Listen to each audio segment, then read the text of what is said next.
இங்க ஒரு பொண்ணு நடந்து போயிட்டு இருக்கா. அப்போ திடீர்னு எதுலயோ போய் இடிச்ச மாதிரி இருக்கு. என்னடா முன்னாடி எதுவுமே இல்லை, எப்படி நாம எதுலயோ இடிச்ச மாதிரியே இருக்கேன்னு கைய வச்சு பாக்குறா. கைய வச்சு பார்த்தா கண்ணுக்கே தெரியாத ஒரு கண்ணாடி வாள் அங்க இருக்கு. அதை தாண்டி இந்த பக்கம் வரவே முடியாத அளவுக்கு ரொம்ப ஸ்ட்ராங்கா இருக்கு. ரொம்ப நேரம் ட்ரை பண்ணி பாக்குறா, ஆனா அந்த பக்கம் போகவே முடியல. சரின்னு சொல்லிட்டு வீட்டுக்கு போயிடுறா. அடுத்த நாளும் வந்து ட்ரை பண்ணி பாக்குறா.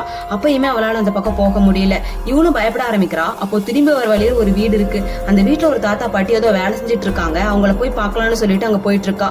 அங்கேயும் ஒரு கண்ணுக்கு தெரியாத கண்ணாடி மாதிரி ஒரு சுவர் இருக்கு. அந்த தாத்தா பாட்டியை பார்த்தா எந்த ஒரு அசைவுமே இல்லாம ஃப்ரீஸ் ஆன மாதிரி தெரியுது.